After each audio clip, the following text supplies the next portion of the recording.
وبه نستعين على أمور الدنيا والدين. وقال تعالى في كتابه الكريم: وإن شكرتم لأزيدنكم ولئن كفرتم إن عذابي لشديد. الآية. رحمك الله وصلى على سيدنا محمد وعلى آل سيدنا محمد. الحمد لله. Bersyukur kehadirat Allah Subhanahu wa taala, salawat dan salam disanjungkan kepada baginda Rasul Nabi Muhammad sallallahu alaihi wasallam.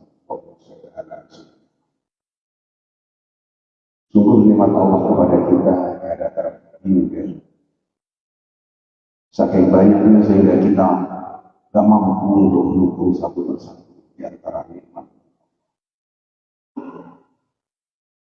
Biasanya kita menghitung nikmat itu ketika kita melihat sesuatu itu secara materi,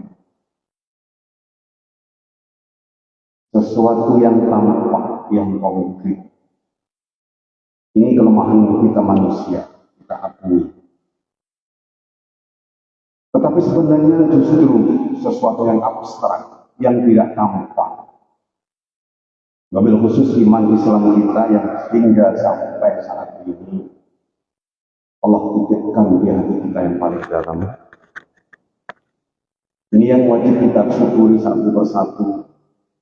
Dan rasanya ketika seperti itu, betapa nikmatnya yang Allah berikan kepada kita. Sehingga kita diarahkan oleh Allah Subhanahu wa taala di jalan yang mudah-mudahan selalu benar dan lurus adanya. Hari ini tadi saya tetap ingin mengaji walaupun tanpa ada mic. Saya tetap maju walaupun tanpa ada prospek, tanpa ada sound. Tapi alhamdulillah langsung nyala. Ini juga nikmat dari Allah Subhanahu wa taala bahwa kita hanya menuju ridhonya lah yang kita harapkan. Dan hari ini pula saya bacakan ini Bapak-bapak, kalau ingin membaca lebih dalam boleh saya siapkan kitabnya. Jadi saya bawakan langsung tafsir. Ini namanya tafsir Al-Jalalain. Sedikit sebelum kita menguak lebih dalam tentang tafsir tak kenal maka tak sayang. Jadi kitab ini yang mengarang Pak, ini dua ulama besar. Makanya kenapa dinamakan tafsir Jalalain? Kenapa dinamakan tafsir Al-Jalilaini Al-Jalalaini?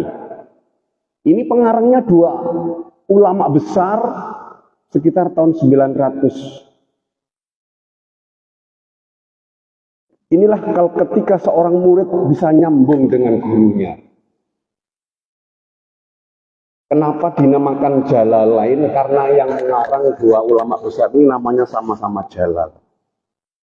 Jadi boleh saya kenalkan. Kenapa Al-Jalilaini? Ini kedua-duanya adalah ulama besar, gembong-gembong ulama. Kalau kita kupas Tafsirul Quranil Azim, penjabaran tentang Al-Quranil Azim, Lil Imamil Jalilaini, yang dikarang, yang ditulis oleh kedua imam yang luhur, yang agung. Yang pertama Al-Allamah, orang yang sangat alim. Jadi bahasa Arab ini memang beda dengan bahasa kita, Pak. Al-Allamah, orang yang kalau sekarang ini profesor, doktor, ini lebih dari itu. Di Bengkulu ada seorang profesor yang mengumpulkan data-data kitab kuning yang sekarang jadi kemarin jadi ketua MUI. Kalau beliau ini terlalu tinggi kalau sekedar profesor. Al-Allamah yang sangat alim Jalaluddin Muhammad Abdul Al-Mahalli. Jadi gurunya ini namanya Jalaluddin Muhammad Ahmad Al-Mahalli. Al-Mahalli ini satu daerah namanya. Jadi kelebihan ulama-ulama dulu itu selalu menyebut, menggeret-geret nama dari daerahnya, Pak. Ini termasuk salah satu hubbul waton minal iman. cinta tanah air ini sebagian daripada iman. Maka kalau di Jawa ini banyak pesantren-pesantren yang tidak terkenal dengan namanya, tapi terkenal dengan daerahnya. Mayoritas pondok pesantren-pesantren yang besar, seperti Lirboyo, saya katakan, muridnya sekarang 34.000, bayangkan ini. Hampir separuh Lebong. Satu pesantren, luasnya sekitar 40 hektar sekarang. Lengkap, ada fasilitas. Kalau dulu waktu kita masih sering datang ke sana, kalau pesantrennya saya tempatin, saya berguru itu murid utama dari Kiai Lirboyo itu sendiri sebagai cabangnya. Muridnya sekarang sekitar 5.000 kalau pesantren yang kita dulu mengaji dan mengkaji. Kalau yang Lirboyo ini 34.000. Jadi sedikit sebelum kita tentang tafsir, Pak. Jadi nama-nama daerah itu seperti Lirboyo, Gontor, bapak-bapak sudah kenal di YouTube apalagi. Ini nama desa. Tambak Beras, Gontor, kemudian Langitan, rata-rata di sana begitu menghargai. Jadi bukan namanya Raudhatul Mubtadiin ada, Darussalam ada dan sebagainya. Kemudian karena beliau mengarang kitab ini Pak dari juz pertengahan Al-Kahfi sampai An-Nas. Kemudian meninggal. Jadi Syekh Jalaluddin Muhammad Ahmad Al-Mahali ini begitu menulis tafsir ini, otomatis Pak, nulis tafsir itu tidak sama dengan menulis cerpen, tidak sama dengan menulis prosa, tidak sama dengan puisi dan lain sebagainya yang sesuai dengan inspirasi kita. Tetapi ini memakai perbandingan, makhot, dasar-dasar, kaidah-kaidah yang jelas. Memadukan antara Quran dan Al-Quran, memadukan antara Quran dan hadis, memadukan Quran dengan qaulul ulama, qaumus sahabah dan lain sebagainya. Kemudian karena meninggal belum selesai, maka murid utamanya yaitu Jalaluddin Abdurrahman As-Suyuti sebagai muridnya meneruskan, yaitu surat Al-Baqarah sampai sebelum Al-Kahfi. Maka Al-Fatihah tadi, kalau kita buka Al-Fatihah ini ada di juz yang terakhir. Jadi ketika murid sudah nyambung kepada gurunya, seperti inilah ceritanya. Jadi saya bilang tak kenal maka tak sayang.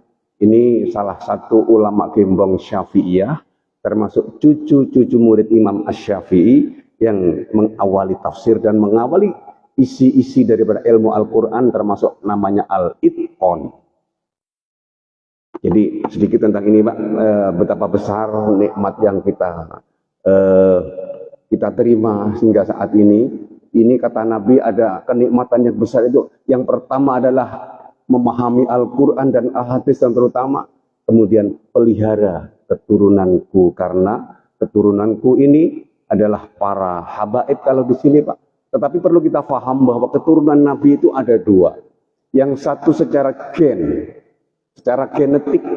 Secara genetik ini ya termasuk para habaib.